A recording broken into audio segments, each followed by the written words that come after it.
បាទអញ្ចឹងព្រឹកមិញយើងបានសិក្សាទៅលើប្រភេទអក្សរមួយគឺអក្សរពិសេសណាបាទពាក់ព័ន្ធទៅនឹងអក្សរពិសេសនេះគឺគេយកទៅលើទំនិញឬសេវាដែលមានលក្ខណៈប្រណិតហើយមិនមែនជាតម្រូវការចាំបាច់ក្នុងជីវភាពប្រចាំថ្ងៃហើយទំនិញនិងសេវាហ្នឹងគឺដែលធ្វើឲ្យប៉ះពាល់ដល់សុខភាពឬសង្គមឬក៏បរិស្ថានបាទអញ្ចឹងសម្រាប់ទំនិញនិងសេវាមួយចំនួនហ្នឹងគឺអឺរាជរដ្ឋាភិបាលគឺអឺកំណត់យកអក្សរពិសេសលើទំនិញមួយចំនួនហ្នឹងបាទដែលធ្វើឲ្យប៉ះពាល់ដល់សុខភាពឬក៏ប៉ះពាល់ដល់បរិស្ថានសង្គមបាទអញ្ចឹងសម្រាប់ទំនិញដែលជាប់អក្សរពិសេសមានទំនិញដែលជាផលិតផលទេសចរបាទអញ្ចឹងទំនិញដែលជាផលិតផលទេសចរមានប្រេងសាំងប្រេងម៉ាស៊ូតប្រេងសាំងយន្តហោះនិងប្រេងអិលហើយមួយទៀតទំនិញដែលជាប់អក្សរពិសេសដែរគឺពាក់ព័ន្ធនឹងទំនិញដែលជាភេសជ្ជៈអញ្ចឹងភេសជ្ជៈមានភេសជ្ជៈគ្មានជាតិសូរ៉ាហើយស្រាបៀរនិងភេសជ្ជៈមេរយៈផ្សេងទៀតណារាជរដ្ឋាភិបាលយកអក្សរពិសេសទៅលើទំនិញដែលជាបារីស៊ីហ្គាហើយនិងបារីគ្រប់ប្រភេទណាបាទអញ្ចឹងទំនិញទាំងអស់នេះដូចជាបារីស៊ីហ្គាហ្នឹងត្រូវជាប់អក្សរពិសេសបាទ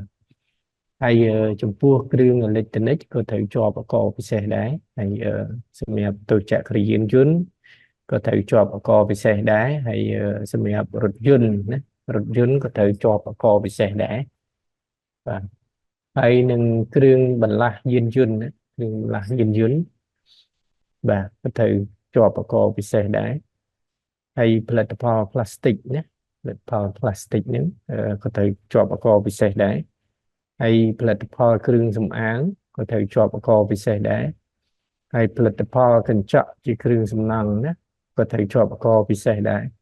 ហើយស៊ីម៉ង់អឺក៏ត្រូវជាប់អក្សរពិសេសដែរហើយខ្ញុំសូមបញ្ជាក់គ្នាយើងដូចផលិតផលទេសចរនេះដោយសារ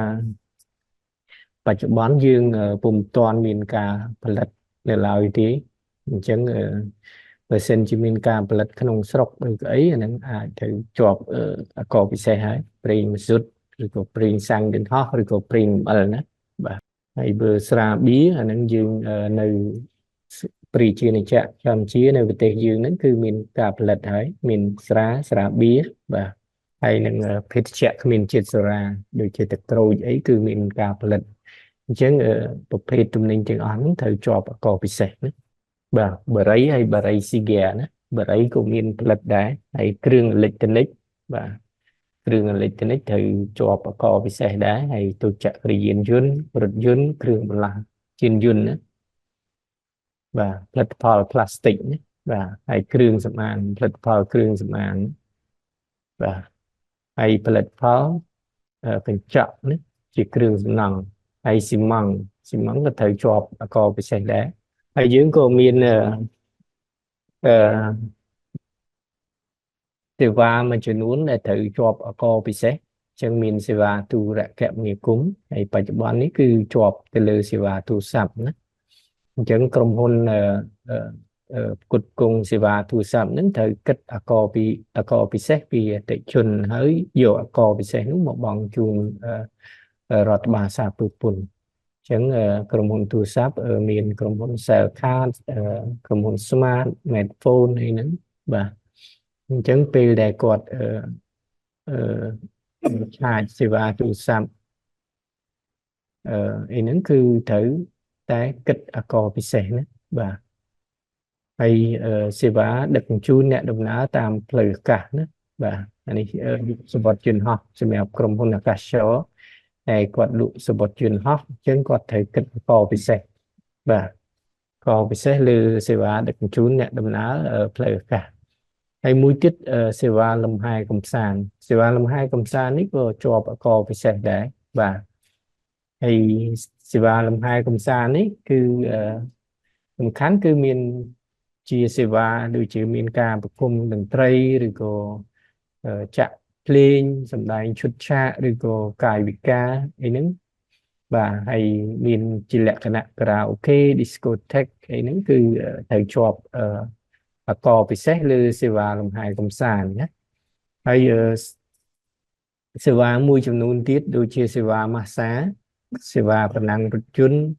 តឬក៏សេវាប្រណាំងម៉ូតូបាទ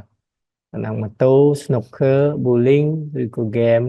គ្រប់ប្រភេទនិងវាយកូនគោលក៏ត្រូវជាប់អកពិសេសដែរបាទអញ្ចឹងយើងមានអត្រាអកពិសេសអត្រាអកពិសេសមាន35%ទៅលើស្រាបាទហើយ30%ទៅលើស្រាបៀរហើយនឹង25%ទៅលើបារីស៊ីហ្គាហើយនឹង20%ទៅលើបារីណាបាទអត្រា15%ទៅលើភេសជ្ជៈបើកម្លាំងណាភេសជ្ជៈបើកម្លាំងចឹងគ្នាយើងដឹងហើយភេសជ្ជៈបើកម្លាំងមានដូចជាគោជុលឬក៏ energy drink មួយចំនួនហ្នឹងជា Sting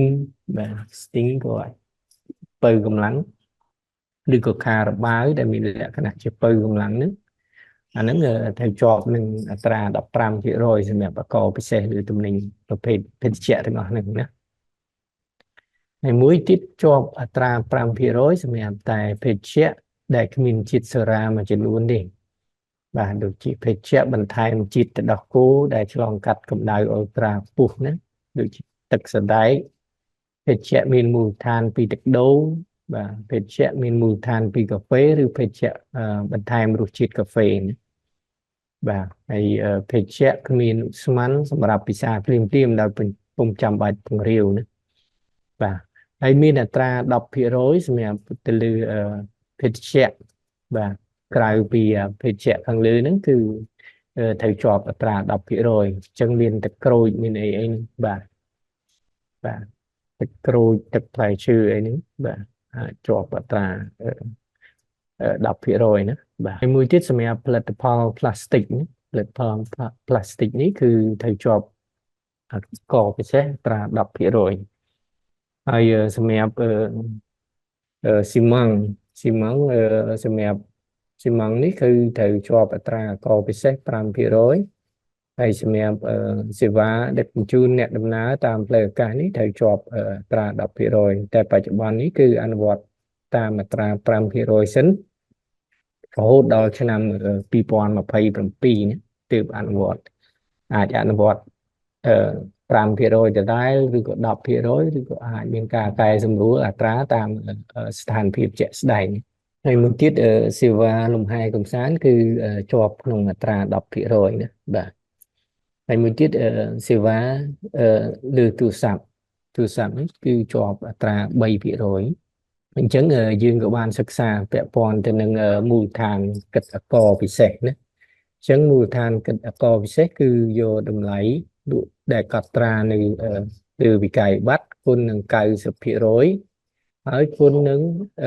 អត្រាអកណាស្រាបៀឬក៏ស្រាអានឹងគុណតាមនឹងទៅស្រាបៀអត្រាកពិសេសគឺ30%យើងគុណនឹង30%ទៅបាទតម្លៃសម្រាប់អកពិសេសសម្រាប់សេវាគឺយើងអត់គុណនឹង90%ទេគឺយើងយកតម្លៃនៅលើវិក័យប័ត្រគុណនឹងអត្រាកតែម្ដងណាដូចសេវាលំហែកំសាន្ត10%យើងគុណនឹងអត្រា10%តែម្ដងអត់គុណនឹង90%ទេបាទអញ្ចឹងសម្រាប់សេវាគឺយើងគុណនឹងអត្រាយកតែម្ដងបាទអត់គុណនឹង90%ទេនេះយើងត្រង់ចំណុចនេះប្រយ័ត្នបន្តិចព្រោះអីបើទំនិញយើងគុណនឹង90%ណាហើយបានគុណនឹងអត្រាកហើយឡែកសម្រាប់អកពិសេសឬសេវាបាទ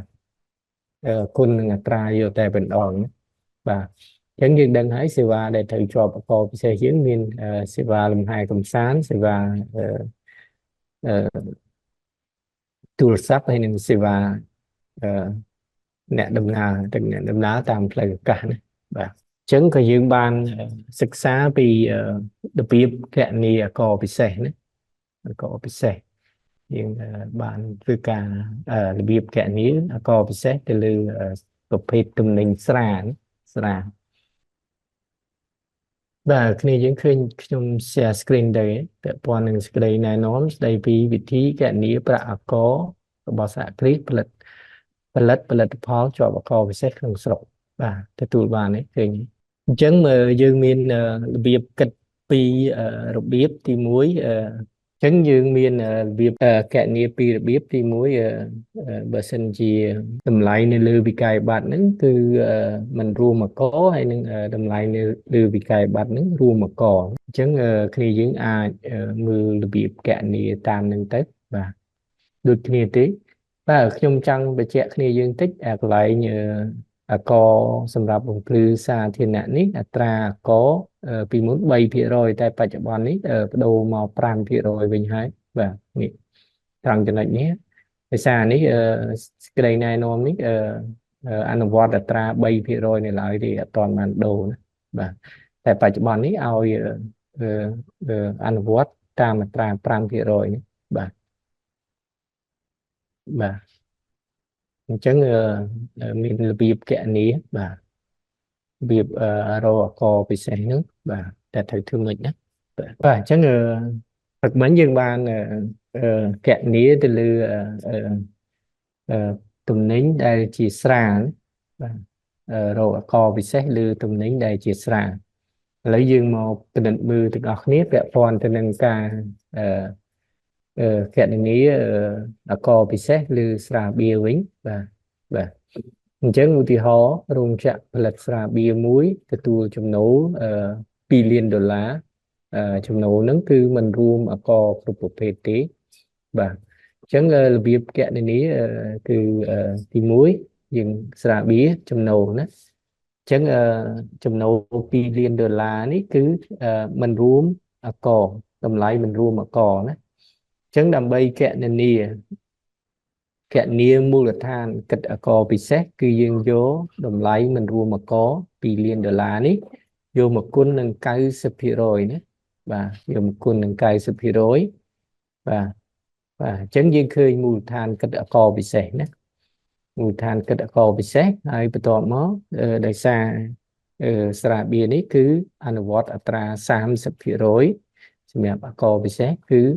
អត្រា30%អញ្ចឹងយើងយក$2 លាននេះយកមកគុណនឹង90%អញ្ចឹងយើងឃើញមូលដ្ឋានគិតអាករពិសេសបាទហើយយើងចង់រកប្រាក់អាករគឺយកមូលដ្ឋានគិតអាករពិសេសនេះយកមកគុណនឹងអត្រាអាករមកបាទអត្រាអាករសម្រាប់ស្រាបៀរ30%អញ្ចឹងប្រាក់អាករពិសេសដែលត្រូវបង់ហ្នឹងបាទរោងចក្រផលិតស្រាបៀរហ្នឹងដែលត្រូវបង់ហ្នឹងគឺ$54,000ណាបាទអញ្ចឹងសម្រាប់ចំណូល$2,000,000 $2 លាននេះ$2 លាននេះគឺត្រូវជាប់អាករពិសេសហ្នឹងគឺ$54,000ណា$540,000បាទតែនេះសម្រាប់អាករបំភ្លឺណាដោយសារស្រាបៀរនេះគឺត្រូវជាប់អាករបំភ្លឺដែរបាទអញ្ចឹងអាករបំភ្លឺគឺអនុវត្តបច្ចុប្បន្នគឺអត្រា5%ណាបាទអញ្ចឹងរបៀបរអាករបំភ្លឺស្រួលទេគឺ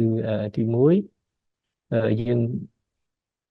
ចំណូល$2 លាននេះហើយយើងរកចំណូលអាករ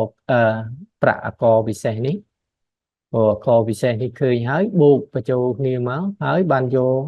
ហ្នឹងគឺបានទៅជាមូលដ្ឋានគិតអាករសម្រាប់បំភ្លឺសាធារណៈណាបាទអញ្ចឹងមូលដ្ឋានគិតអាករបំភ្លឺសាធារណៈគឺយកចំណូល$2 លាននេះបូកនឹងប្រាក់អាករពិសេស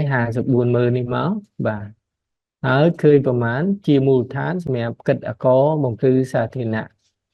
ហើយមូលដ្ឋានគិតអាករបំភ្លឺសាធារណៈនេះ$2 លានបូកនឹង$54,000មកហើយយកមកគុណនឹងអត្រាអាករបំភ្លឺសាធារណៈត្រាអាករបំភ្លឺសាធារណៈយើង5%ណា5%អញ្ចឹង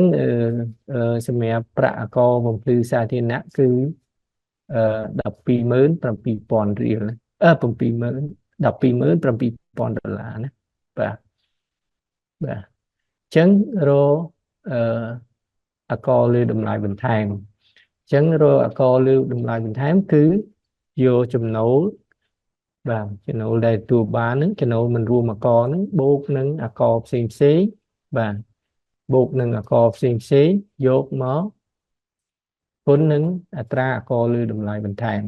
ញ្ចឹងមូលដ្ឋានគិតអកលើតម្លៃបន្ថែមគឺចំណូលមិនរួមអកនេះបូកនឹងអកផ្សេងបាទបាទអញ្ចឹងឃើញមូលដ្ឋានគិតអកលើតម្លៃបន្ថែមដោយអកលើតម្លៃបន្ថែមគឺជាប់ក្នុងអត្រា10%អញ្ចឹងយើងគុណនឹង10%មកឃើញទឹកប្រាក់អកលើតម្លៃបន្ថែមអញ្ចឹងមូលដ្ឋានគិតអកលើតម្លៃបន្ថែមគឺយក$2,000,000បូកនឹងទឹកប្រាក់អកពិសេស$54,000ហើយបូកនឹងទឹកប្រាក់អកបំភ្លឺសាធារណៈបាទសម្រាប់បំភ្លឺសាធារណៈ127000នេះបូកបញ្ចូលគ្នាមកឃើញមូលដ្ឋានគិតអកលើតម្លៃបន្ថែមណាបាទហើយអញ្ចឹងចង់រកប្រាក់អកលើតម្លៃបន្ថែមគឺយកមូលដ្ឋានគិតអកលើតម្លៃបន្ថែមហ្នឹងយកមកគុណនឹង10%មកអញ្ចឹងឃើញប្រាក់អកលើតម្លៃបន្ថែមហ្នឹងបាទបាទអញ្ចឹងសរុបចូលគ្នាមកចំណូល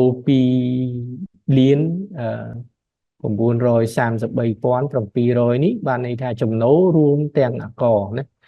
ចំណូលរួមទាំងអក$2,933,700នេះគឺរួមបញ្ចូលអកពិសេសអកសម្រាប់បំភ្លឺសាធារណៈនិងអកលើតម្លៃបន្ថែម3ហ្នឹងបូកចូលគ្នាណា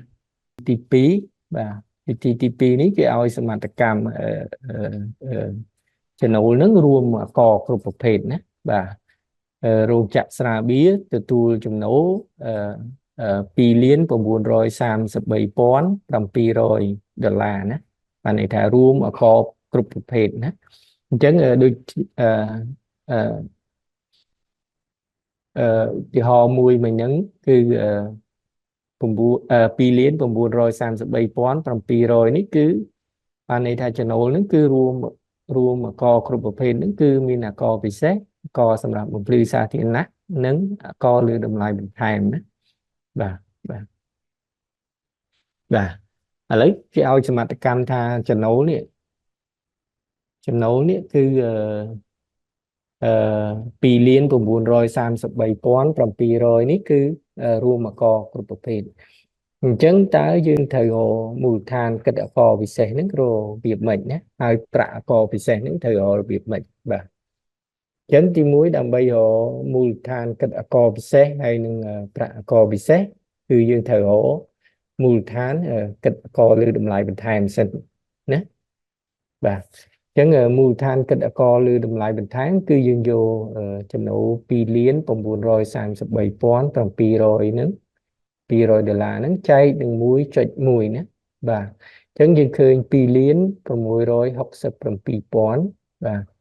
អញ្ចឹងទឹកប្រាក់$2,667,000នេះគឺជាចំណូលដែលបាទគឺជាមូលដ្ឋានគិតអកលើតម្លៃបន្ថែមបាទអញ្ចឹងអានេះយើងរកមូលដ្ឋានគិតអកលើតម្លៃបន្ថែម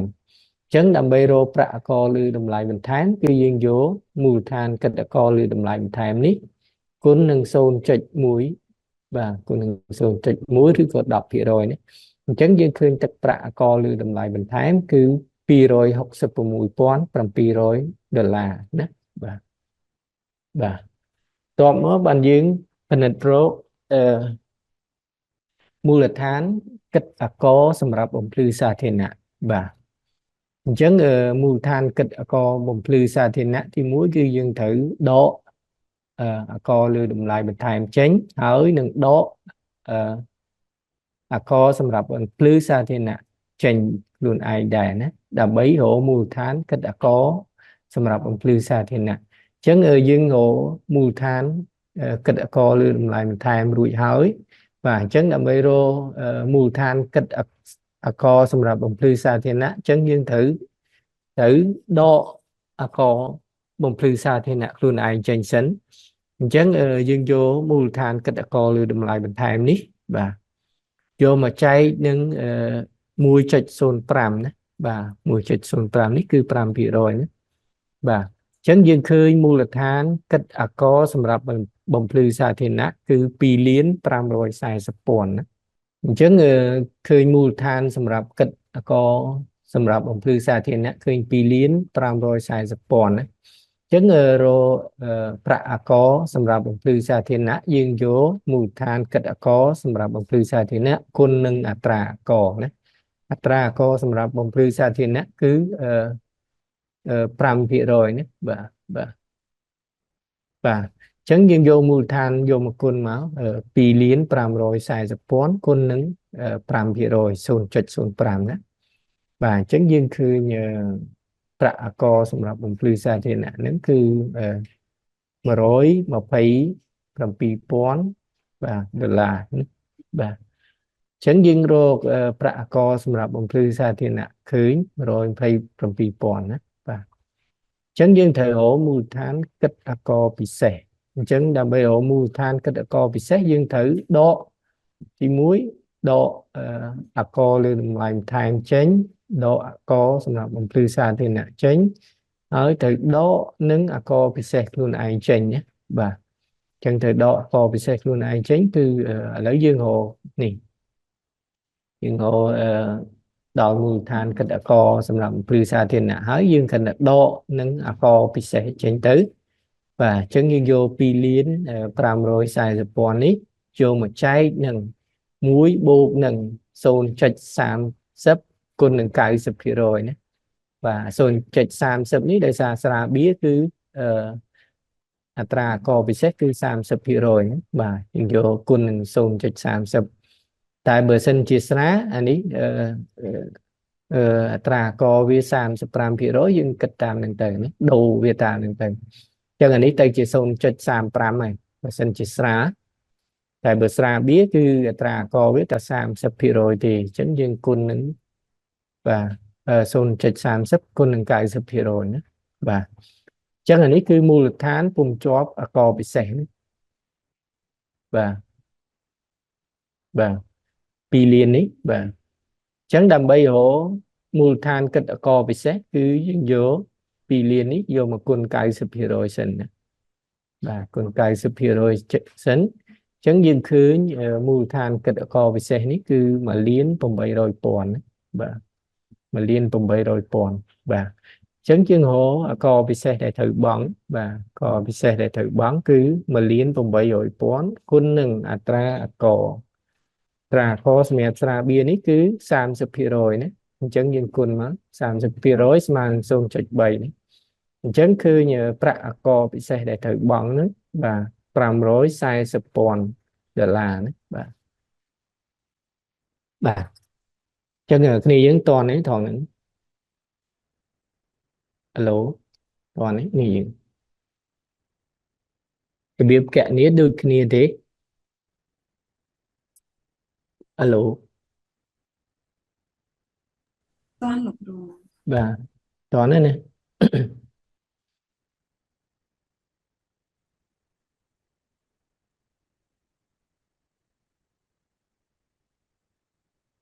បើអត់តន់អាចគ្នាយើងមើលសេចក្តីណែនាំដែលខ្ញុំតម្លាក់បន្ថែមទៅហើយព្រឹកមិញក៏ខ្ញុំបញ្យល់ពាក់ព័ន្ធទៅនឹងការកណនីអកឬការស្នាក់នៅហ្នឹងគឺរបៀបធ្វើអញ្ចឹងគឺធ្វើដូចគ្នាណាបាទឥឡូវយើងមកពិនិត្យមើលពាក់ព័ន្ធទៅនឹងការកណនីអកពិសេសសម្រាប់ទំនិញដែលជាបរិយវិញណាអញ្ចឹងយើងត្រូវកណនីរបៀបម៉េចបាទអញ្ចឹងយើងមើលឧទាហរណ៍រោងចក្រផលិតបារីទទួលបានចំណូល$1 លានណាបាទអញ្ចឹងគេបញ្ជាក់យើងនេះចំណូល$1 លាននេះគឺមិនរួមអកគ្រប់ប្រភេទណាបាទអញ្ចឹងបើចំណូល$1 លាននេះមិនរួមអកគ្រប់ប្រភេទអញ្ចឹងយើងការកណនីប្រាក់អកគឺងាយស្រួលណាអញ្ចឹងចំណូល$1 លាននេះគឺមិនរួមអកទេបាទមិនរួមអកទេអញ្ចឹងដើម្បីកណនីអកពិសេសគឺយើងយកចំណូលគុណនឹង 90% សិនបាទចំណូល$1 លាននេះគុណនឹង 90% សិនមកឃើញមូលដ្ឋានគិតអកពិសេសមូលដ្ឋានគិតអកពិសេសបន្ទាប់មកយើងយកមកគុណនឹងអត្រាអក chẳng để xa tra co dưới bà rấy nhưng chọp nó không tra mà phải bị rồi và chẳng vô mà liến con nâng cài sập bị rối con nâng mà phải bị rồi mà chẳng khơi tra co bị xe nít cứ đọc bằng vậy mơn rồi phải sập bòn và chẳng mùi tiết đam mê đời xa tùm ninh bà rây ní cứ chọp co xâmรับbằng plư xa thiên nạ đáy chẳng dưng thời hộ co xâmรับbằng plư xa thiên nạ chẳng đam mê hộ co xâmรับbằng plư xa thiên nạ dưng thời hộ mưu lịch tháng cách có xâmรับbằng plư xa thiên nạ và chẳng vô mà liến buộc nâng đọc bằng vậy rồi phải sập bòn này mất chẳng dưng khơi mưu lịch tháng cách có xâmรับbằng plư xa thiên nạ và vô pi ní buộc trù khné mất và chẳng dương khơi mà liến mà rồi phải sập bòn đợt là nữa và chẳng anh ấy chia mưu tháng xâmรับcách có bằng plư xa thiên nạ chẳng đời xa có xâmรับplư xa thiên nạ dưỡng cho không tra pram vị rồi chẳng vô mà liến mà rồi phải sập bòn ấy quân đừng pram vị rồi mất khơi pram mướn bùn bùn bòn á và khơi pram mướn bùn bòn và ai bắt đầu một chút dương rồi rồi có lưu đầm lại bị thèm có lưu đầm lại thèm anh ấy đã mùi than cái đã có lưu đầm lại thèm cứ vô chấm lố xem xem nứng bố nứng co và co xem nữa và chẳng dừng miền co ấy khác và miền chấm lố dưới mà liến bố nứng co bị xét đã có bị xét độc mà rồi phải sập bón nứng co xong làm plư xa trên đó em ơn buồn bòn chẳng bố trù khné mất khơi mùi than kết có lưu đầm lại bình thèm đó và chẳng đời xa có lưu đầm lại bình thèm giếng cho học và đọc hiểu rối và chẳng dừng quân mất khơi nhẹ đã có lưu đầm lại bình thèm biếtคือmà rồi mà phải bay bón cho muôn rồi được là đó và rồi phải bay bón cho muôn rồi được là và chẳng dừng sập trù khné mà dương bàn chân nấu để luôn tiền có xem những cái mà liến bây rồi học sập pi toán cùng buồn rồi nhé và chẳng chân nấu lý mà liến bây rồi học sập pi toán cùng buồn rồi ní luôn tiền có bị xét có xong làm từ xa thì nát nứng có lưu đầm lại mình thèm và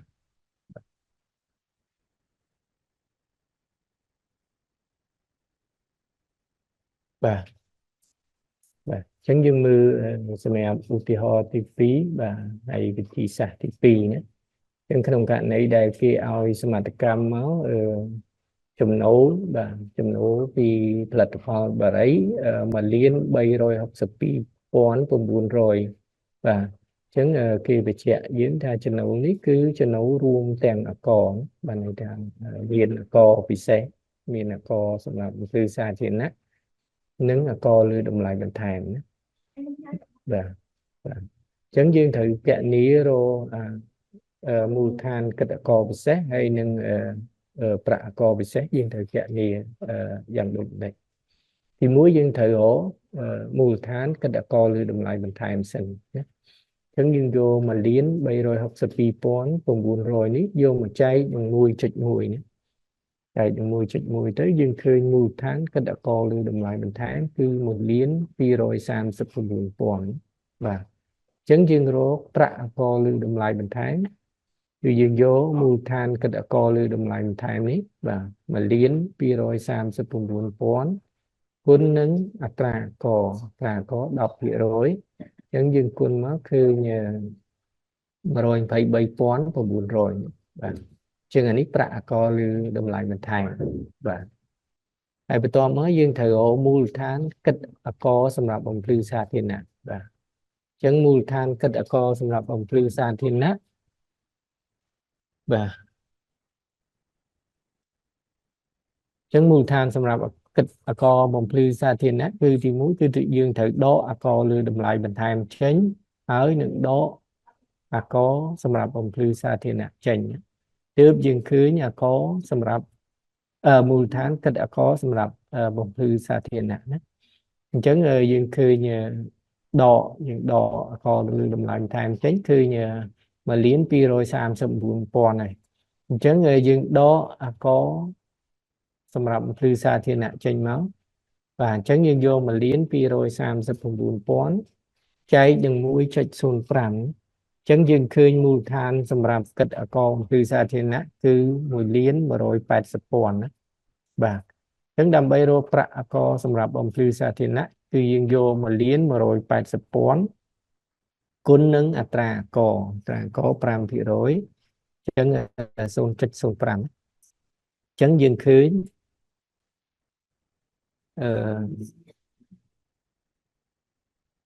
pram mướn cùng buồn pon và pram mướn cùng buồn pon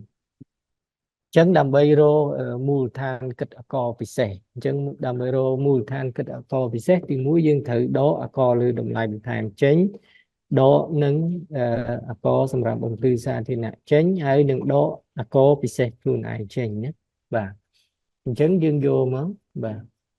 dương vô mà liên mà rồi phải sụp pon mà vô mà cháy nâng muối bột nâng và xôn chọn mà thấy quân nâng cao sụp rồi nhé xôn chọn mà thấy ní đại xá bà ấy cho nông tra mà thấy rồi và xôn chọn thấy ní xôn chọn thấy ní đại xá bà ấy cho tra có bị xem thấy rồi và chẳng dương quân má khơi mùi liên là đó hình chấn đâm bây giờ mùi than cái co bị xét cứ dương vô mùi liên là ní và mùi liên là ní quân nâng cao sụp rồi sánh và chấn dương ban phục vụ rồi còn và chẳng tất cả cùng buôn rồi pon là ní cứ mùi than xâm nhập cái cỏ bị sẻ và mùi than xâm nhập cái cỏ bị sẻ chẳng đầm bay rô pra cỏ bị sẻ và đã cỏ bị sẻ cứ dương vô mùi than cái cỏ bị sẻ nhưng mà cùng buôn rồi pon cún nó là tra cỏ chẳng đời xa bờ ấy cứ tra cỏ bị sẻ cứ một thầy bị rồi mà xôn chụp pì nữa và chẳng cún mất khơi nhà co bị xé lư bờ ấy ní và cứ rồi phải sập pòn phết chè này mình chiết sera nhé tách rồi nhé lật nòng sọc nhé và chẳng cái ao xem mặt cam á rong chạ lật phết chè mình chiết sera tách rồi nhé từ tool bàn trong nấu phòng buồn rồi pòn được là ai cho nấu nướng cứ mình ru mà co thế mình ru mà có và chẳng cái ao dương kẹt này ní rồi co bị xe ta ở rung chạm thử bằng co bị xe của má và hay là co lưu đầm lại bình thay của màn và chẳng tịch cối rung chạm đứng qua từ tua ban cho nấu phòng buồn rồi pon đờ là đó và chẳng đầm bay rô co bị xe cứ dương vô chân nấu cùng buồn rồi pon đờ là nít vô một con cài sập rồi và con cài sập rồi mà chẳng dừng khơi mùi than cái đã co bị xe hay vừa rồi khơi mùi than cái đã co bị xe hay đầm bay rồi tra co bị xe cứ dừng vô mùi than cái đã co bị xe nít con nứng tra co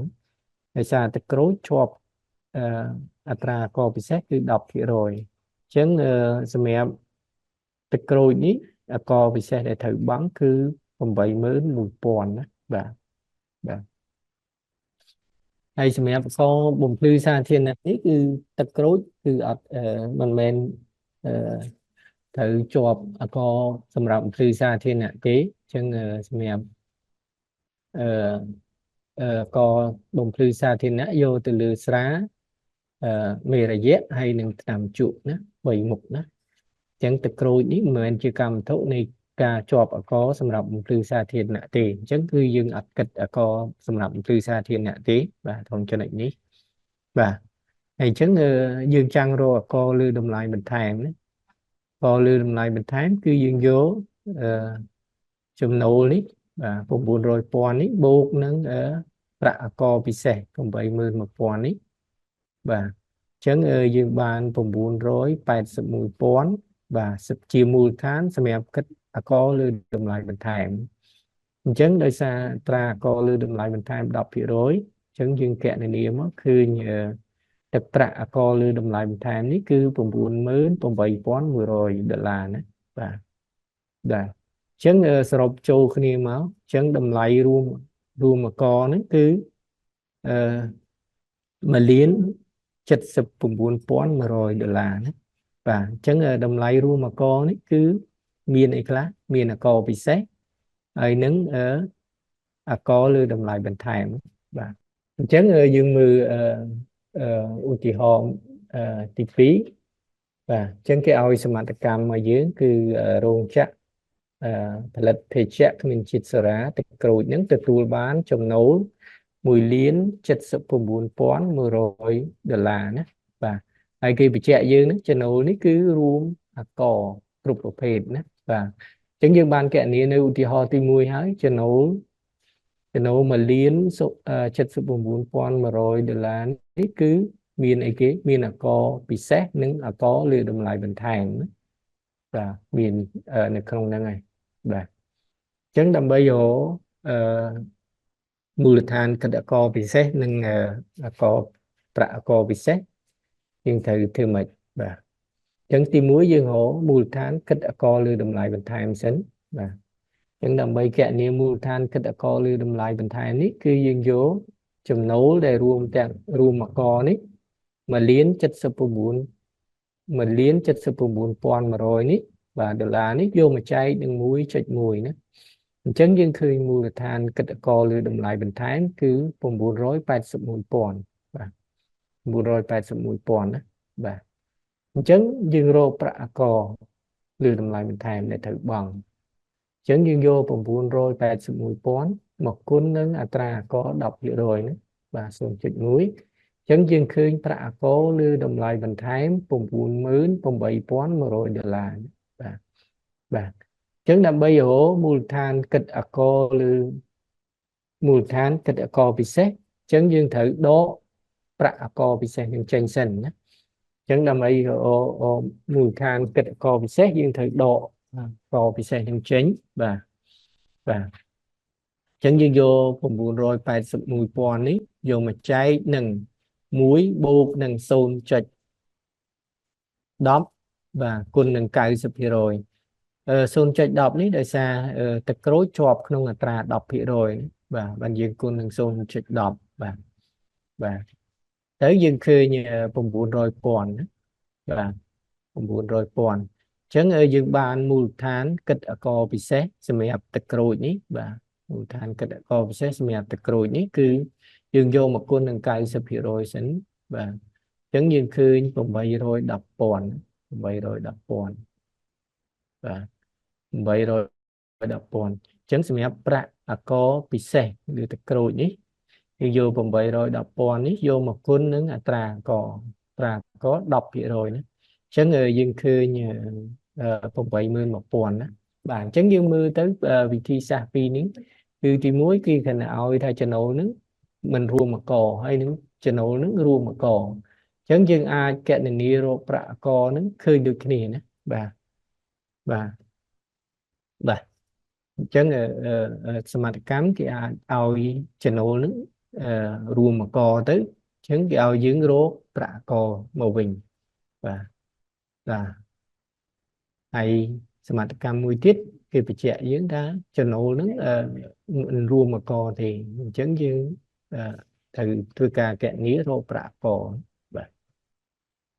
បាទអញ្ចឹងវិធីសាស្ត្រពីរហ្នឹងគឺប្រាក់អកដូចគ្នាណាបាទយើងរកឃើញប្រាក់អកដូចគ្នាណាបាទនេះទឹកក្រូចអកពិសេសគឺ81,000ណាហើយនេះយើងក៏រកឃើញដូចគ្នាដែរ81,000ដែរណាបាទគ្នាយើងមានចម្ងល់អីពាក់ព័ន្ធការគណនានេះសំខាន់ទី1យើងរកមូលដ្ឋានកិត្តអកឲ្យឃើញយើងរកមូលដ្ឋានកិត្តអកឃើញគឺយើងអាចគណនាប្រាក់អកបានដែរទាំងអកលើតម្លៃបន្ថែមទាំងអកសម្រាប់បំភ្លឺសាធារណៈនិងអកពិសេសណាអញ្ចឹងសម្រាប់ការគណនាប្រាក់ពន្ធឬក៏ប្រាក់អកផ្សេងហ្នឹងគឺទី1យើងដឹងថាត្រូវរកមូលដ្ឋានកិត្តពន្ធឬក៏មូលដ្ឋានកិត្តអកឲ្យឃើញបាទយើងរកមូលដ្ឋានកិត្តអកហើយមូលដ្ឋានកិត្តពន្ធឬក៏មូលដ្ឋានកិត្តអកនេះឃើញហើយយើងយកមកគុណនឹងអត្រាអកឬក៏អត្រាពន្ធទៅយើងឃើញប្រាក់ពន្ធត្រូវបង់ហើយឬក៏ប្រាក់អកត្រូវបង់ហើយ Chẳng sầm khánh cứ gỗ thứ mấy gỗ mùi than kịch ở cười nữa mùi than kịch cuốn rồi gỗ mùi than kịch ở cò nữa lợi dương một trận mưa bẹp bòn tên năng cả trận ní co bị xét như seba làm hai cầm sàn nhé và chẳng dược đằng ấy mẹp seba làm hai cầm sàn là co bị xét cứ cho không người ta đọc bị rồi và person bà kia miền chấm nấu và chấm nấu ní không bay rồi ha sập pram pon ní và cái lư bị cài bát mà này ta mình rùa mà cò nữa cái bị chè ở dưới nữa sẽ vào làm hai làm sàn nữa và ai ta dừng từ phô chiนีทานhay phô chiนีทานนั้นก็มีการประกุมกันไตรนะแบบการประกุมไตรไอ้สิ่งthế chẳng xem em phô chiนีทานนั้นก็ถือกัดกอพิเศษหรือสิว่าลมหายกำสานนะปีติชนนะทำไปหมกบังชูนรัฐบาลสาปิปุ่นแบบ chẳng còn mà ta lấy qua miền Chân Nâu là bông bảy rối hai sập ram pon á và Chân Nâu ní cứ mình rùa mà cò đó và này ta toàn kịch cò bị xét đây mà cò lưu đầm lại bình thay và chẳng đầm bay hồ cò bị xét lưu sẽ vào hai con xa ní cứ dương vô một con là ngã tra co tại mà đòn á tại sao siêu quá cứ dương ập vô một con là cài sập rồi thế đâm bây giờ mùi than kịch co chẳng xem đẹp co bị xe lừa siêu làm hai cầm sa ní cứ chỉ rô mùi than kịch có cứ mà nâng đầm lại và sman đầm lại lụa tại mà đón cứ ập vô một con là cài sập rồi thế và chẳng ở mùi than xem đẹp kịch co lừa siêu làm hai cầm sa ní dừng vô một con là tra co tại mà đón và chẳng bờ sân gì phụ chỉ ni tha ní còn miền chấm nấu và thủ bàn chấm nấu vì xả bía bay rồi pón và bay rồi pón ní chẳng đam bay rồi tra co bị xét cứ dừng vô một cuốn nứng tra co tại mà đòn và chẳng tra co lư sẽ vào làm hai cầm sàn ní cứ đọc vậy rồi chẳng vô bay pon bay rồi pon ní còn đọc vậy rồi nó cứ như bảy mười và chẳng nằm bây giờ prạ co lư đầm lại mình thèm nằm bây giờ prạ co lư đầm lại mình thèm dương từ mùi than cái đã co lư đầm lại mình thèm sần nè chẳng mùi than cái đã co lư đầm lại mình thèm cái dương vô cho nấu bị sa bia đấy bay rồi còn ấy vô một bột nâng prạ co bị xe đấy và bay mướn chẳng dương ban mùi than cái đã co lư đầm lại mình thèm bay rồi sàn sập pòn á bay rồi sàn sập pòn hay dùng một cun nâng tra co lư đầm lại mình thèm máu đọc bị rối chẳng nhưng khi có lưu đồng lại mình tháng cứ 73 pòn á 77 pòn và chẳng xem em chùm nâu rùm tèn có mà này theo rùm tèn có cho nó bay rồi học số 7 pòn ấy cứ miến có bị xét 70 và hay nâng có lưu đồng lại mình tháng 77 pòn và và hay xem em bà rấy trong nấu pi mướn ní dương hồ cò bị xe mất bạ cò bị xe cứ dương vô pi mướn ní con được đọc vậy rồi tại đòn chẳng dương khơi bạ cò bị xe cứ pi pòn và hay dương hồ bạ cò lưu đầm lại một tháng cứ vô pi mướn bộ pi pòn mất khơi pi mướn pi pòn ní vô một con được đọc vậy rồi mất chẳng như khơi bạ co lưu đầm lại một tháng cứ pi mướn pi pi pon pi rồi nhé pi pon pi rồi chẳng chân nó để luôn chẳng co ní cứ sập châu kia mất và pi mướn buồn pon pi rồi ní ban này đã miến bạ co bị xét pi pon nứng co lưu đầm lại một tháng cứ pi pon pi rồi chẳng sập từ nó pi mướn buồn pon pi rồi nhé hay xem em tịch cối nhé tịch cối chân nấu mà rồi mà phải pram pón và chân để xa អកពិសេសឬសេវាលំហែកំសាន្តនេះគឺ10%ណាគុណមកបាទគឺគុណនឹង10%មកឃើញ12500ណាបាទបាទហើយយើងរកប្រាក់អកលើតម្លៃបន្ថែមយើងយកចំណូលពីទឹកក្រូច125,000នេះបូកនឹងប្រាក់អកពិសេសនេះបាទ12500នេះឃើញមូលដ្ឋានកិត្តអកលើតម្លៃបន្ថែមហើយយកមកគុណនឹងអត្រាអកលើតម្លៃបន្ថែម10%អញ្ចឹងយើងឃើញប្រាក់កលើតម្លៃបន្ថែមនេះឃើញ13750ណាបាទអញ្ចឹងចំណូល151,250នេះគឺចំណូលរួមអកពិសេសបាទលើសេវាលំហែកំសាន្តនេះនិងអកលើតម្លៃបន្ថែម13750នេះបាទ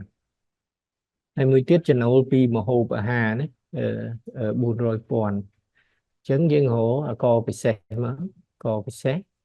ត្រា10%នេះសេវាលំហែកំសាន្តនេះគឺអត្រា10%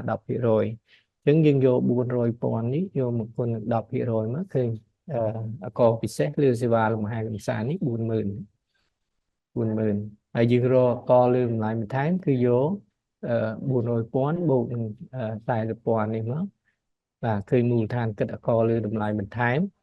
440,000ហើយយកមកគុណនឹងអត្រាអក10%អ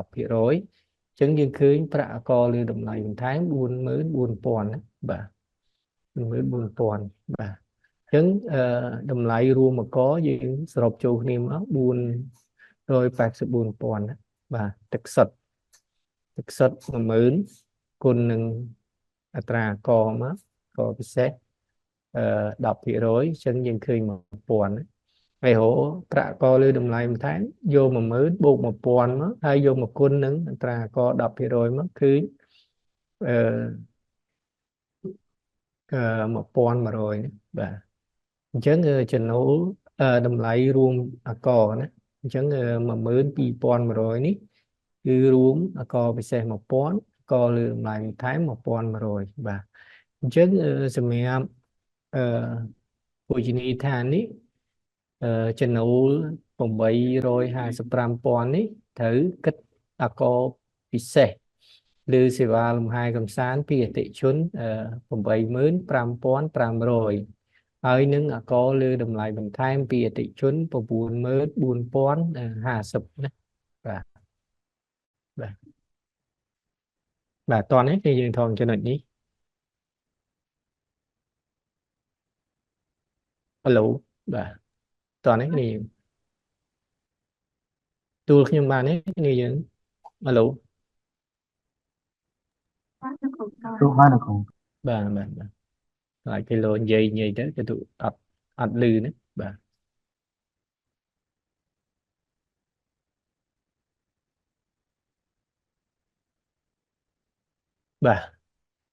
ហើយមួយទៀតយើងមកពិនិត្យមើលការកណនីអកពិសេសលើសម្បត្តិយន្តហោះណាស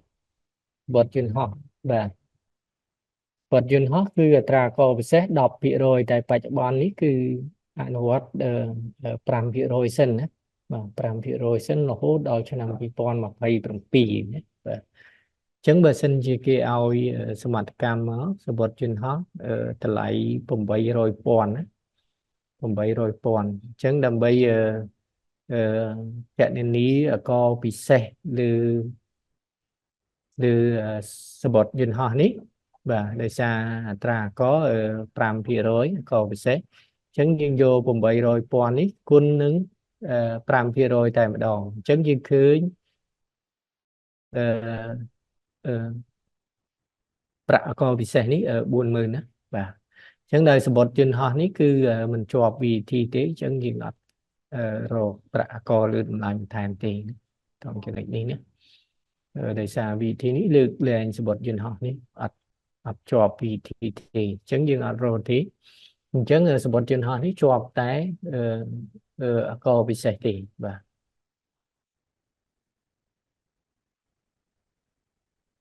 បាទហើយមួយទៀតពាក់ព័ន្ធទៅនឹងសេវាទូរស័ព្ទណាបាទអញ្ចឹងសេវាទូរស័ព្ទនេះសម្រាប់អកពិសេសគឺកំណត់អត្រា3%ណាបាទកំណត់អត្រា3%អញ្ចឹងបើសិនជាមានសេវាទូរស័ព្ទ1លានបាទ1លានបាទ ចឹងសម្រាប់អត្រាកពិសេសលើសេវាទូរស័ព្ទនេះ3%អញ្ចឹងដើម្បីគណនាប្រាក់កគឺយើងយកតម្លៃ1លាននេះគុណនឹង3%ទៅបាទអញ្ចឹងឃើញប្រាក់ក30000ណាបាទប្រាក់ក30000បាទបាទឥឡូវយើងមកដល់ចំណុចពាក់ព័ន្ធទៅនឹងការប្រកាសនិងបង់ប្រាក់កពិសេសនេះបាទអញ្ចឹងយើងត្រូវបង់អកពិសេសនេះយ៉ាងម៉េចណាបាទអញ្ចឹងអកពិសេសត្រូវបង់តែមួយដងគត់ណាដោយបុគ្គលជាប់អកពិសេសណាបាទអញ្ចឹងដែលយើងលក់តទៀតអត់ជាប់ទេដូចគ្នាយើងបានសួរព្រឹកមិញអញ្ចឹងបាទបានន័យថាយើងគិតអកពិសេសហើយអ្នកដែលទិញយកទៅលក់បន្តទៀតហ្នឹងគឺពុំជាប់អកពិសេសទេបាទបាទអកពិសេសត្រូវដល់កំណត់ត្រូវបង់នៅពេលផ្គត់ណាចំពោះទំនិញនាំចូល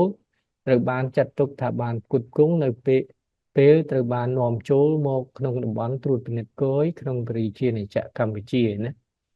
បាទចំពោះទំនិញផលិតក្នុងស្រុកនិងសេវាដែលបានផ្គត់ផ្គង់ក្នុងស្រុកគឺជាពេលដែលអ្នកផ្គត់ផ្គង់ត្រូវចេញវិក័យប័ត្រឬជាពេលដែលអ្នកផ្គត់ផ្គង់បានចេញវិក័យប័ត្រណាបាទអញ្ចឹងពេលដែលចេញវិក័យប័ត្រឬក៏ជាពេលដែលបានចេញវិក័យប័ត្រហ្នឹងគឺត្រូវបានចាត់ទុកថាធ្វើការផ្គត់ផ្គង់ហើយបាទអញ្ចឹងត្រូវគិតអកពិសេសហើយយកមកបង់ជូនរដ្ឋបាលសារពើពន្ធនៅជារៀងរាល់ខែនៃខែបន្ទាប់ណាបាទបាទអញ្ចឹងសម្រាប់បច្ចុប្បន្ននេះគឺយើងអាចធ្វើការដាក់លិខិតប្រកាសនិងបង់ប្រាក់ពន្ធគឺអាចដល់ទៅថ្ងៃ25នៃខែបន្ទាប់ណាបាទអញ្ចឹងអាចបង់ប្រាក់ពន្ធនឹងដល់ថ្ងៃទី25ណាបាទបើសិនជាត្រូវបង់អកពិសេសខែ2នេះគឺក្រុមហ៊ុនគាត់មានរយៈពេល25ថ្ងៃណាចាប់ពីថ្ងៃទី1ដល់ថ្ងៃទី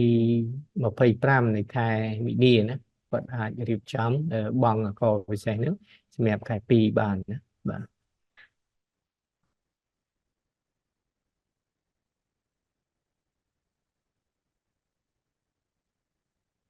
បាទឥឡូវយើងមើលឧទាហរណ៍ទាំងអស់គ្នាលំហាត់អនុវត្តណាបាទលំហាត់អនុវត្តសហគ្រាសមួយមានលេខអត្តសញ្ញាណកម្មបាទ L001 បាទ901 912 38 XX ណាអានេះជាឧទាហរណ៍ទេជាអ្នកផលិតស្រាបៀរបាទន័យថាអាចជារោងចក្រណារោងចក្រគាត់ផលិតស្រាបៀរនៅក្នុងខែ X ឆ្នាំ X បានធ្វើការផ្គត់ផ្គង់ស្រាបៀរដែលតម្លៃលក់មិនរួមទាំងអកគេបញ្ជាក់យើងណាតម្លៃលក់ហ្នឹងអត់មិនរួមទាំងអកទេមិនរួមទាំងអកផ្សេងទេក្នុងមួយកេសតម្លៃ$10ណាក្នុងមួយកេសតម្លៃ$10ឲ្យទៅអតិជនមួយចំនួនដូចខាងក្រោមណាអញ្ចឹងគាត់មានលក់ជូនអតិជនលក់ក្នុងស្រុកបាទលក់ក្នុងស្រុក500កេសពុំមានជំពាក់ណា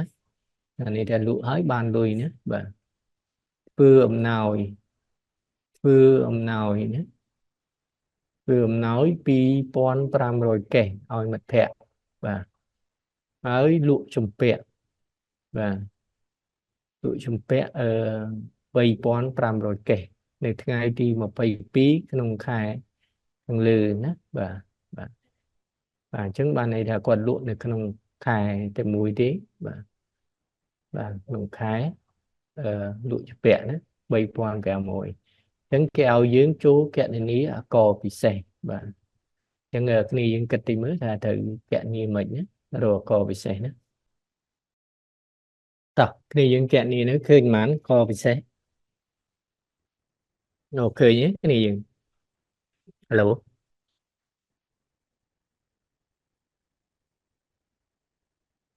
ហៅឡូ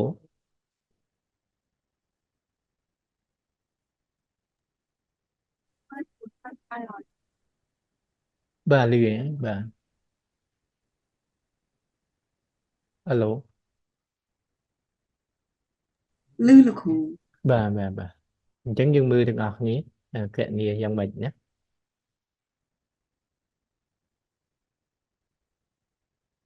bà chẳng dương kệ nia bạ cò bị xét đài cầm hốn trừ bằng nhé bà chẳng parabo dương theo parabo sinh chẳng cầm hôn ní bà cầm hôn ní còn miền chân nấu cái cả lụaក្នុងស្រុកណាលក់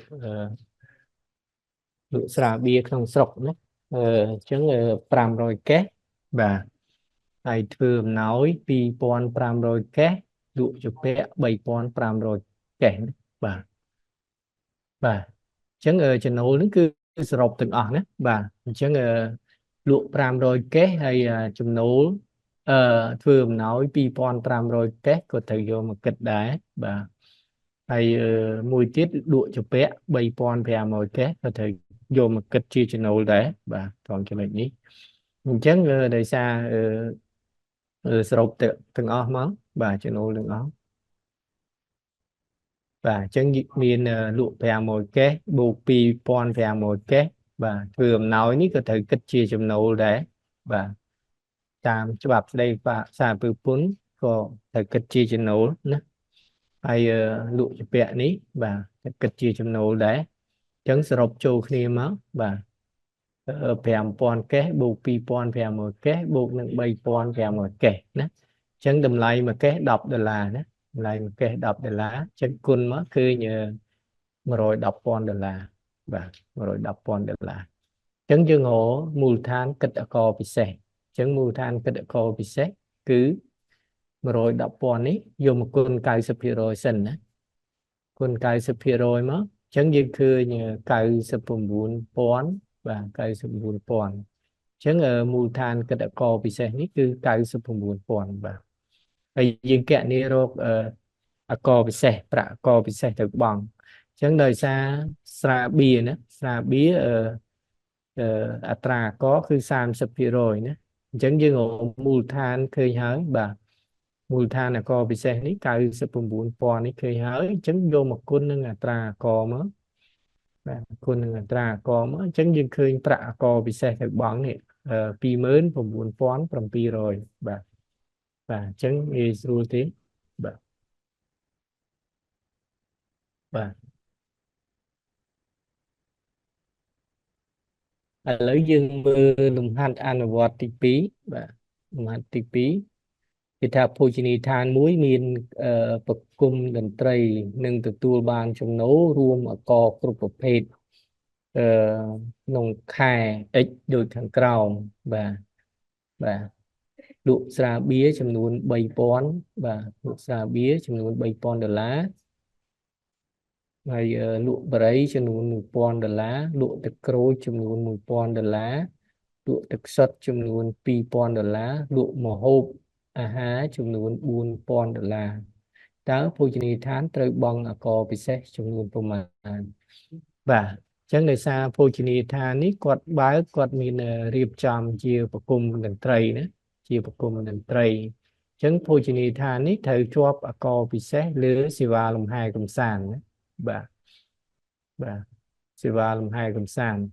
អញ្ចឹងអក្សរពិសេសលើសេវាលំហែកំសាន្តគឺកំណត់ក្នុងអត្រា10%ណាបាទនេះយើងតែចាំពាក់ព័ន្ធទៅនឹងអក្សរពិសេសលើសេវាលំហែកំសាន្តគឺជាប់ក្នុងអត្រា10%បាទ10%លើកណនីតិចមើលតើភោជនីយដ្ឋានហ្នឹងគាត់ត្រូវបង់អក្សរពិសេសប្រមាណបាទបានកណនីឃើញនៅគ្នាយើងឥឡូវយើងមើលទាំងអស់គ្នាណាតើការកណនីអក្សរពិសេសលើសេវាលំហែកំសាន្តនេះយ៉ាងដូចនេះអញ្ចឹងគេបញ្ជាក់ថាភោជនីយដ្ឋានហ្នឹងគាត់មានចំណូលណាមានចំណូលរួមអក្សររួមអក្សរគ្រប់ប្រភេទណាបាទបាទអញ្ចឹងចំណូលហ្នឹងគឺរួមអក្សរគ្រប់ប្រភេទអញ្ចឹងចំណូលហ្នឹងគឺមានអក្សរលើតម្លៃបន្ថែមនិងអក្សរពិសេសក្នុងហ្នឹងដែរបាទយើងអក្សរពិសេសលើសេវាលំហែកំសាន្តណាបាទបាទចំណូលទាំងអស់ហ្នឹងគឺមានអក្សរតម្លៃបន្ថែមនិងអក្សរពិសេសណាអញ្ចឹងសំណួរ ភោជនីយដ្ឋានត្រូវបង់អកពិសេសចំនួនប្រមាណចឹងហៅថាតើភោជនីយដ្ឋានហ្នឹងត្រូវបង់អកពិសេសចំនួនប៉ុន្មានជូនរដ្ឋបាលសាធារណជនណាបាទចឹងដើម្បីកណនីអអកពិសេសគឺយើងត្រូវរកមូលដ្ឋានគិតអកសិនណាបាទចឹងយើងត្រូវរកមូលដ្ឋានគិតអកសិនណាបាទចឹងចំណូលពីស្រាបៀរចំនួន3000បាទចំនួន3000នេះយើងយកមកចែកនឹង 1.1 អញ្ចឹងបានន័យថាយើងរកមូលដ្ឋានគិតអកលើតម្លៃបន្ថែមណាបាទអានេះថាដកអកលើតម្លៃបន្ថែមចេញអានេះយើងយកមកចែកនឹង 1.1 ទៀតបានន័យថាអឺរកមូលដ្ឋានគិតអកពិសេសណាបាទបាទចែក 1.1 ទៀតដោយសារ 1.1 នេះគឺអត្រាអកពិសេសលើសេវាលំហែកំសាន្ត 10% ណាអញ្ចឹងយើងយកមកចែកមកយើងឃើញមូលដ្ឋានគិតអកពិសេសមូលដ្ឋានគិតអកពិសេសគឺសម្រាប់ចំណូលពីស្រាបៀរនេះគឺ 2479.34 ដុល្លារណាបាទលក់បរិយអញ្ចឹងលក់បរិយចំណូល 1000 យើងចែក 1.1 មកដូចគ្នាណាអញ្ចឹងយើងឃើញមូលដ្ឋានគិតអកពិសេសសម្រាប់សេវាលំហែកំសាន្តនេះគឺ826.45បាទលក់ទឹកក្រូចយើងធ្វើដូចគ្នាណាអញ្ចឹងឃើញ 826.45 ទឹកសុទ្ធបាទទឹកសុទ្ធឃើញ1652.89 ម្ហូបអាហារណាម្ហូបអាហារគឺ3305.79 អញ្ចឹងយើងឃើញមូលដ្ឋានគិតអកពិសេសនេះបាទមូលដ្ឋានគិតអកពិសេសនេះសរុបចូលគ្នាមកអញ្ចឹង 9090.92 ដុល្លារណាអញ្ចឹងដើម្បីរកប្រាក់អកពិសេសលើសេវាលំហែកំសាន្តគឺយើងយកមូលដ្ឋានគិតអកពិសេសបាទមូលដ្ឋានគិតអកពិសេសនេះគឺ 9090.92 ដុល្លារនេះយកមកគុណនឹងអត្រាអកបាទអត្រាអកលើសេវាលំហែកំសាន្តនេះគឺ 10% បាទអញ្ចឹងគុណមកបាទអញ្ចឹងឃើញប្រាក់អកពិសេសត្រូវបង់ប្រាក់អកពិសេសត្រូវបង់គឺ 909.09 ដុល្លារណាបាទតោះនេះគឺយើងត្រង់ចំណុចនេះមានន័យឆ្ងល់ទេហៅឡូបាទមានន័យឆ្ងល់ទេត្រង់ចំណុចនេះតើទាំងអស់គ្នាទេ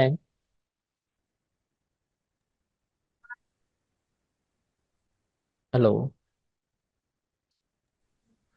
ចាត បាទ លោក តោះលោកគ្រូ បាទបាទ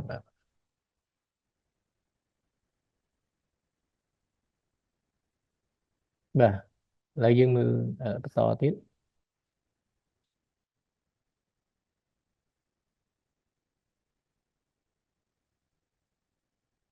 បាទអានេះយើងគណបង្ហាញរបៀបកណនីជាតារាងវិញឲ្យយើងសនុកមើលណាបាទ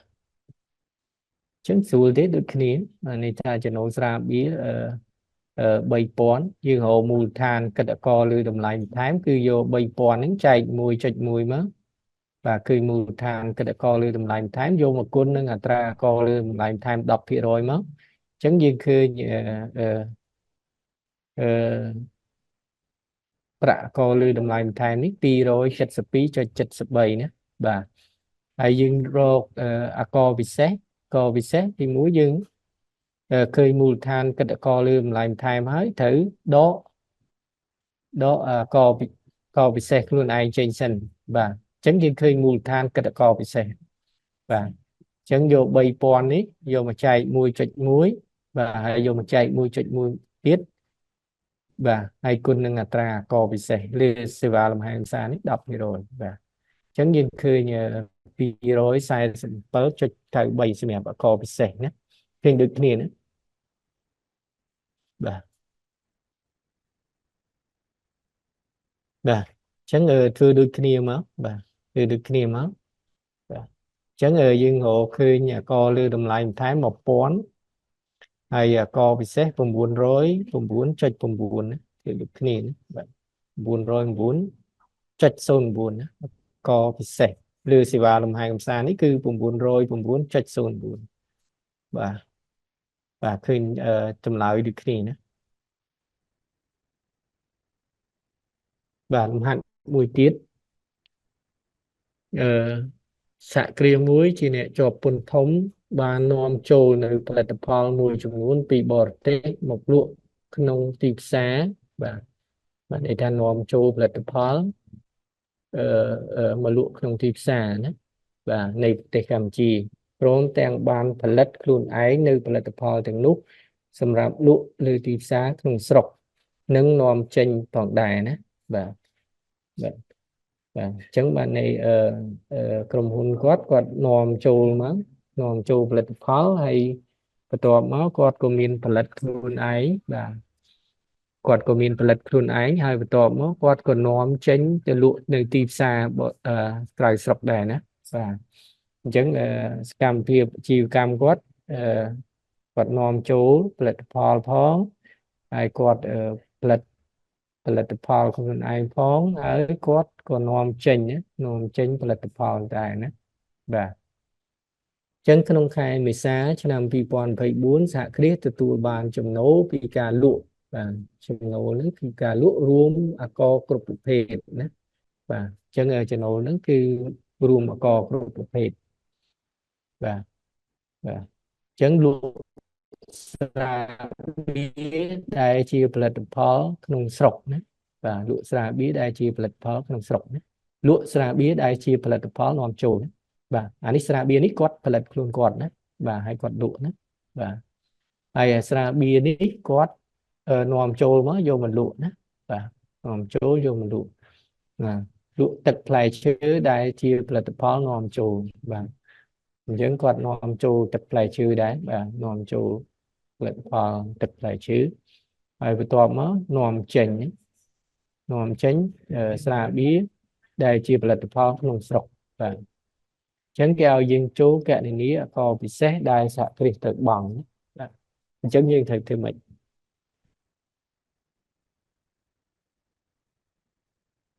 បាទគ្នាយើងអាចគិតតិចត្រូវរកអករពិសេសcost ក្រុមហ៊ុនហ្នឹងសហគ្រាសហ្នឹងតើត្រូវ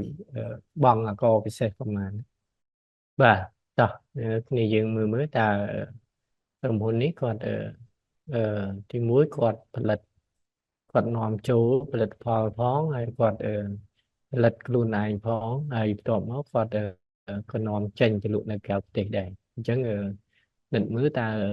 ក្រុមហ៊ុនហ្នឹងគាត់ត្រូវបង់ជាប់អករពិសេសអីខ្លះណាបាទអញ្ចឹងអករពិសេសដែលសហគ្រាសត្រូវបង់ដោយបលរួមទាំងអករផ្សេងគឺបាទការលក់ដែលជាប់អករពិសេសគឺស្រាបៀរផលិតក្នុងស្រុកណាអញ្ចឹងសម្រាប់ស្រាបៀរដែលផលិតក្នុងស្រុកនេះគឺត្រូវជាប់អករពិសេសណាចំណូលនេះគឺជាប់អករពិសេសហើយស្រាបៀរដែលជាផលិតផលនាំចូលនេះគឺអត់ជាប់អករពិសេសទេបាទអានេះខាងគយគឺអ្នកប្រមូលបាទហើយលក់ទឹកផ្លែឈើដែលផលិតផលនាំចូលណាអានេះក៏អត់ដែរបាទន័យថាគយគេប្រមូលអករពិសេសនេះហើយបាទហើយសម្រាប់នាំចេញនេះគឺអត់ជាប់ទេបាទអញ្ចឹងជាប់តែផលិតផលដែលធ្វើការលក់នៅក្នុងស្រុកណាបាទលក់ក្នុងស្រុកណាបាទអញ្ចឹងសម្រាប់អករពិសេសដែលត្រូវជាប់ហ្នឹងបាទចំណូលនេះ$100,000ណាបាទនេះសម្រាប់លក់ស្រាបៀរដែលជាផលិតផលក្នុងស្រុកណា$100,000ណាអញ្ចឹងយើងត្រូវរកអីគេបាទអញ្ចឹងយើងមើលណាចំណូលនេះរួមអករគ្រប់ប្រភេទណាយើងមើល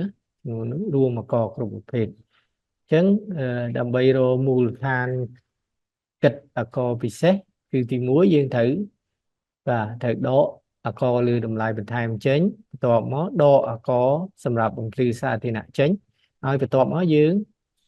ដកនឹងអករពិសេសខ្លួនឯងចេញបាទអញ្ចឹងបានយើងឃើញមូលដ្ឋានគិតអករពិសេសណា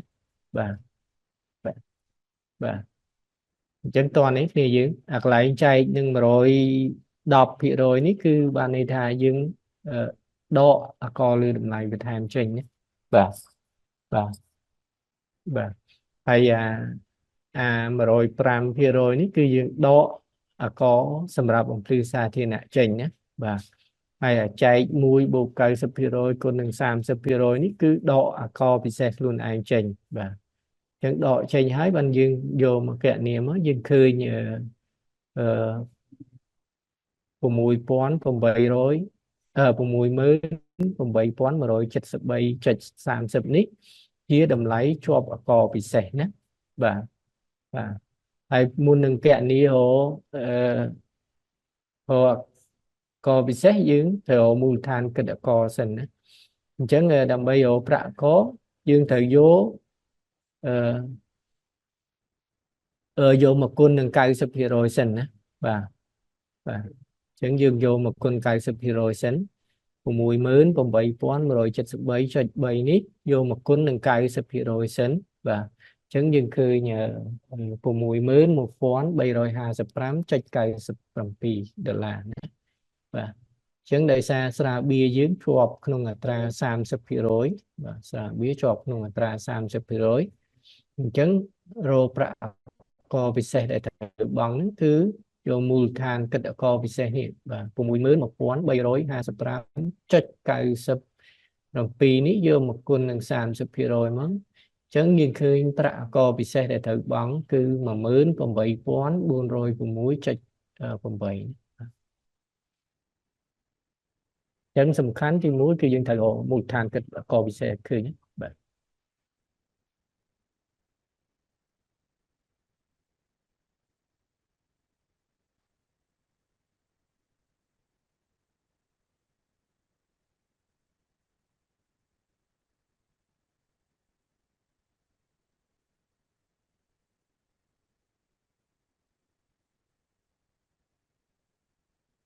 បាទឥឡូវយើងមើលឧទាហរណ៍មួយទៀតពាក់ព័ន្ធទៅនឹងសហគ្រាសមួយជាអ្នកជាប់ពន្ធធំមានសកម្មភាពអាជីវកម្មផលិតស្រាបៀរនិងភេសជ្ជៈមួយចំនួនសម្រាប់លក់ក្នុងទីផ្សារក្នុងស្រុកណាអញ្ចឹងក្រុមហ៊ុនហ្នឹងគាត់ផលិតស្រាបៀរហើយនិងភេសជ្ជៈហ្នឹងគឺសម្រាប់លក់នៅក្នុងទីផ្សារក្នុងស្រុកបាទបាទអញ្ចឹងក្នុងខែមេសាឆ្នាំ2024សហគ្រាសទទួលបានចំណូលពីការលក់រួមអកគ្រប់ប្រភេទណាបាទអញ្ចឹងចំណូលនេះគឺរួមអកគ្រប់ប្រភេទណាបាទបាទរួមអកគ្រប់ប្រភេទអញ្ចឹងលក់ស្រាបៀរមកអោសាំបៀណាដែលទទួលបានចំណូល90,000បាទចំណូល90,000នេះរួមអកគ្រប់ប្រភេទណាបាទបានន័យថាក្នុងហ្នឹងមានអកលើតម្លៃបន្ថែមមានអកសម្រាប់បំភ្លឺសាធារណៈនិងអកពិសេសណាចំណូល90,000នេះបាទលក់ភេសជ្ជៈរសជាតិផ្អែមមានលក់ស្មានណាបាទ6,000អញ្ចឹងចំណូលនេះបានន័យថារួមទាំងអកណាអញ្ចឹងចំណូល6,000នេះគឺមានអកលើតម្លៃបន្ថែមនិងអកពិសេសណាបាទនេះភេសជ្ជៈនេះទឹកក្រូចនេះគឺជាប់អកពិសេសណាបាទលក់ភេសជ្ជៈបើកម្លាំងបាទភេសជ្ជៈបើកម្លាំងមក Elephant ចំណូលទទួលបាន15,000ណាបាទអញ្ចឹងចំណូលនេះរួមទាំងអកបាទអញ្ចឹងចំណូលនេះមានអកលើតម្លៃបន្ថែមនិងអកពិសេសបាទអញ្ចឹងភេសជ្ជៈបើកម្លាំងនេះគឺជាប់អត្រាអកពិសេស15% ណាបាទលក់ភេសជ្ជៈប្រភេទទឹកសណ្តែកមកសយខេមណាបាទអញ្ចឹងទទួលបានចំណូល8,000បាទចំណូល8,000នេះមានប្រាក់អកលើតម្លៃបន្ថែមនិងប្រាក់អកពិសេសនៅក្នុងហ្នឹងណាបាទ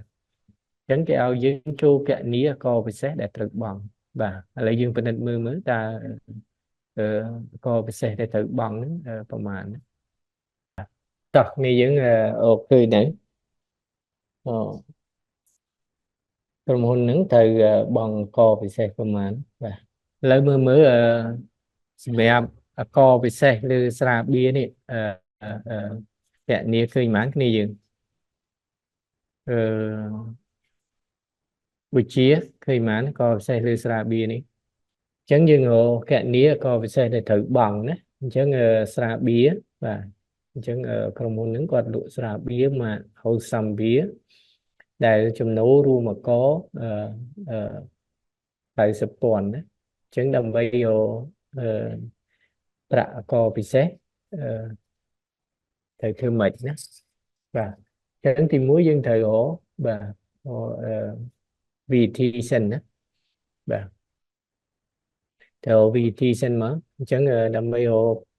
có lưu đầm lại một tháng khi dân vô cho nấu và cho nấu luôn mà con ấy cũng buồn pón do mà chạy được mùi chạch mùi mất chứ là lý dân khơi nhờ mùi tháng kết có lưu đầm lại một tháng đó và chẳng như khơi mùi than kết có lưu đầm lại một tháng dân quân được đọc hiện rồi mất chẳng như khơi có lưu đầm lại một tháng khơi bồng bầy pón mà rồi 80 ปีnữa và chẳng xa bia ní cứ thử cho có lưu đầm lại một tháng và bồng bầy pón mà rồi 80 ปีnữa hay dương mưa chẳng đời xa bia ní có thử cho cóสำหรับองค์พลือซาเทียนนะนะchẳng đầm bay cạn ni hồ có สำหรับองค์พลือซาเทียนนะยืนthử hổ mùi than kết có สำหรับองค์พลือซาเทียนนะvà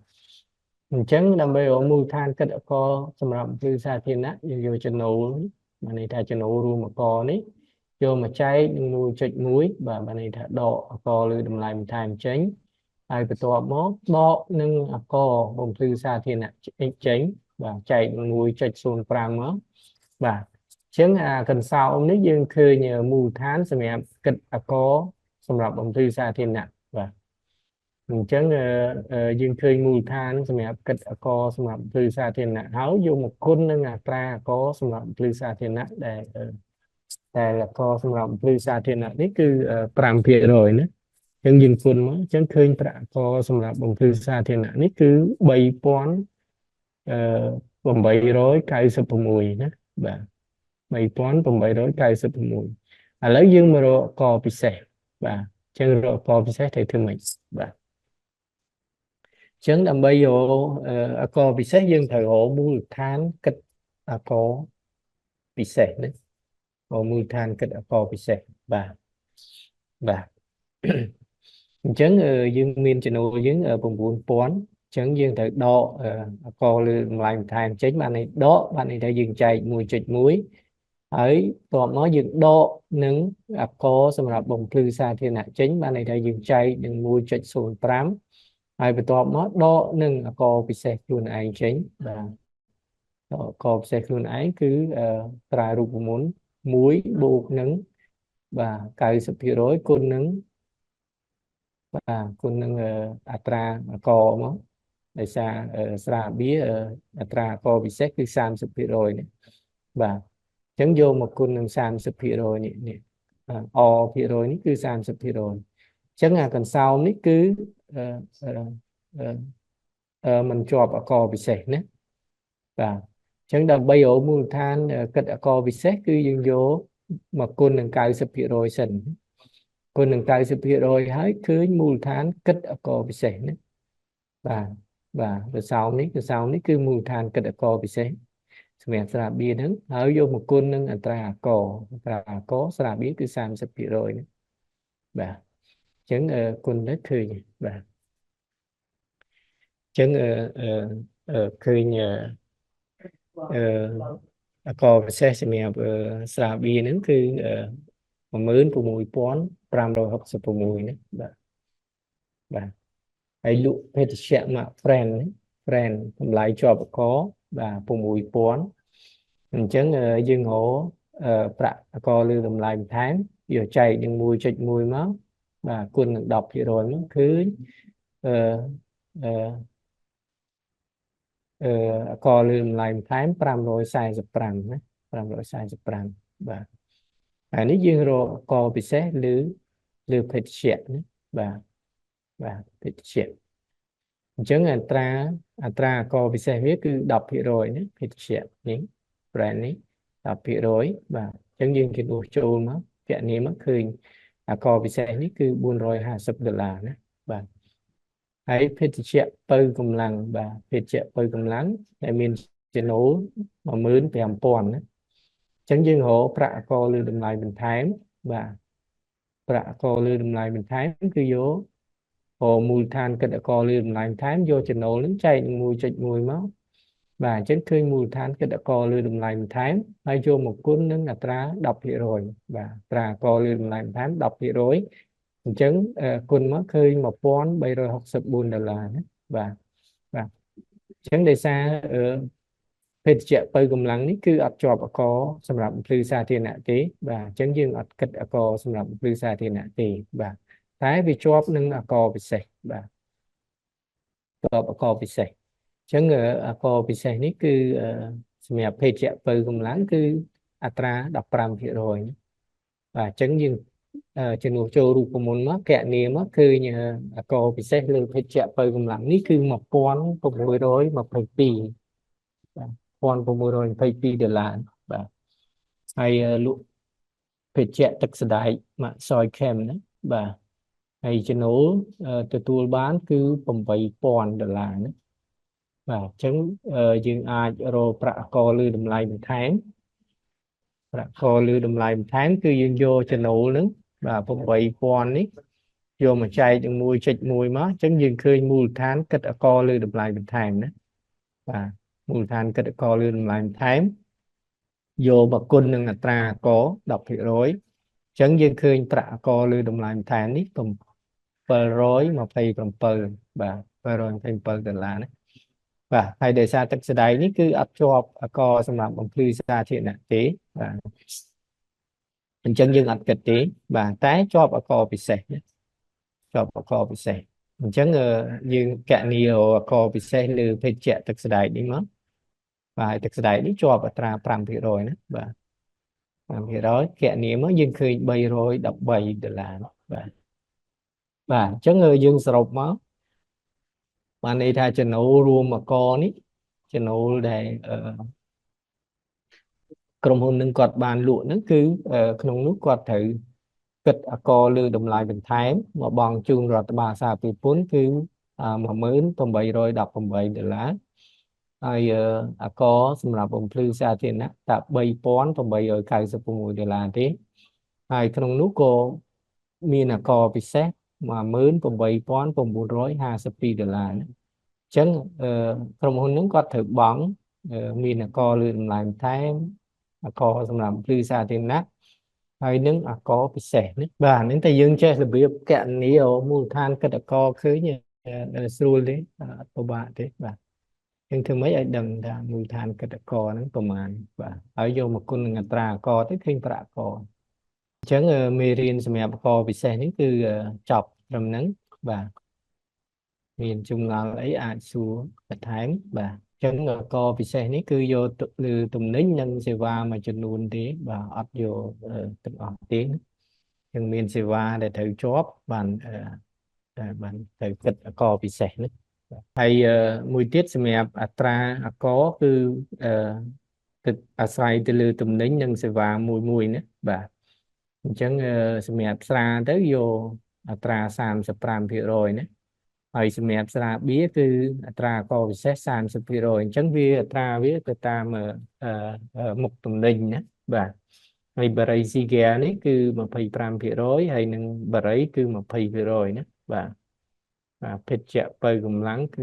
15%ណាអាស្រ័យទៅលើមុខទំនិញណាមុខទំនិញហ្នឹងមើលទៅយើងប៉ះពាល់ដល់សុខភាពឬក៏ប៉ះពាល់ដល់បរិស្ថានអីគឺអត្រាអកវាខ្ពស់ដែរណាបាទអត្រាអកខ្ពស់ដែរសម្រាប់អកពិសេសនេះគ្រូបាទជើងបានលោកគ្រូអាហ្នឹងគេគិតទៅលើពន្ធនាំចូលផ្សេងហើយអាកផ្សេងឬមួយក៏មិនលោកគ្រូដូចជាស៊ីកាដូចជាអឺតេឡាសាំងអីចឹងការនាំចូលគឺខាងសមត្ថកិច្ចគយគេគិតតែចង់និយាយថាគេគិតអកពិសេសឬទំនិញហើយនឹងពន្ធគយណាបាទហើយឡែកសម្រាប់ពន្ធដារនេះគឺគិតតែអកពិសេសដែលធ្វើការផ្គត់ផ្គង់ក្នុងស្រុកទេបានន័យថាផលិតនៅក្នុងស្រុកហើយយកលក់នៅក្នុងស្រុកណាបាទទំនិញឬសេវា ចឹងអត់គិតដូចយើងថាស្រា Johnny Walker អីហ្នឹងឃើញគេបិទតែមគួយតែមអីនៅលើ បាទហ្នឹងសមត្ថកិច្ចគយគេប្រមូលឲ្យគេគិតដែរ អញ្ចឹងអាហ្នឹងអត់ពន្ធដារគាត់អត់គិតណាលោកគ្រូហ្នឹង អត់ទេនាំចូលមកគឺយើងអត់គិតទៀតទេណាបាទអា បា នេះ ទ ក៏ពិសេសនេះសម្រាប់តែផលិតនៅក្នុងស្រុកហើយលក់នៅក្នុងស្រុកណា បាទ បាទតន់ទាំងអស់គ្នាបាទ បាទអរគុណ បាទនៃការទំនិញហ្នឹងគឺផលិតនៅក្នុងស្រុកយើងហើយលក់នៅក្នុងស្រុកណាបើយើងនាំទំនិញយើងចេញទៅក្រៅប្រទេសក៏អត់គិតដែរក៏ពិសេសណាបាទ ជឿដូចមិញកពិសេសក៏មានទៅលើប្រភេទសាំងដែរមិនអញ្ចឹងលោកគ្រូ បាទ សាំងដូចយើងនាំចូលទៅលោកគ្រូហ្នឹងដូចជា នាំ កាន់ ចូលតែយើងមានផលិតក្នុងស្រុកផងយើងអត់មានទេណាបើសិនជាយើងមានត្រូវជាប់ណាបាទនេះ ប៉ុន្តែពន្ធដារគិតលើនឹងដែរ បាទក្នុងករណីដែលយើងមានការផលិតនៅក្នុងស្រុកមកថាយើងមានផលិតសាំងឬអីអញ្ចឹងហើយយើងលក់នៅក្នុងស្រុកត្រូវជាប់អកពិសេសនេះតើនេះខ្ញុំនិយាយបច្ចុប្បន្នហ្នឹងគឺសាំងស្អីហ្នឹងយើងនាំចូលទាំងអស់យើងអត់ទាន់មានការផលិតអីនៅក្នុងស្រុកនៅឡើយទេបាទសាំងហើយម៉ាស៊ូតហើយស្អីហ្នឹងគឺសិតតែនាំចូលទាំងអស់ទំនិញទាំងអស់ហ្នឹង បាទលោកគ្រូបាទអរគុណ តើនេះបាទ បាទអរគុណលោកគ្រូ ដោយសារទំនិញទាំងអស់ហ្នឹងយើងនាំចូលទេបើថាយើងផលិតខ្លួនឯងបានហើយយើងលក់នៅក្នុងស្រុកអាហ្នឹងត្រូវជាប់អកពិសេស ជំរាបសួរលោកគ្រូ បាទអញ្ចឹង លោកគ្រូសេវាយន្តហោះហើយនិងសេវាទូរស័ព្ទក៏អត់មាន VAT ចឹងលោកគ្រូ អាហ្នឹងគឺលើកលែងបាទអញ្ចឹងមេរៀនក្រោយទៀតយើងនឹងសិក្សាតកតងនឹង VAT នេះបាទមានការលើកលែងសម្រាប់សេវាថ្លៃសំបុត្រយន្តហោះហើយនឹងសេវាទូរស័ព្ទណា